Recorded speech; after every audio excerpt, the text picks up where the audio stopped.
বাথরুমে স্নান করতে গিয়ে দেখি যে রঙের বালতির ভেতরে একটা, আমরা বলি তেঁতুল বিছে, আপনারা কী বলেন আমি জানি না, তবে কী বলেন এটা কমেন্ট বক্সে জানান।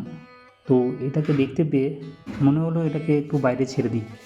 তার কারণ যেহেতু ও আমার কোনো ক্ষতি করেনি, আমি ওর কোনো ক্ষতি করতে চাইছি না। আমি ভারতীয়, তাই আমি ভারতীয় নীতি অবলম্বন করি। তাই কেউ আগে থেকে আক্রমণ না করলে আমিও তাকে আক্রমণ করি না।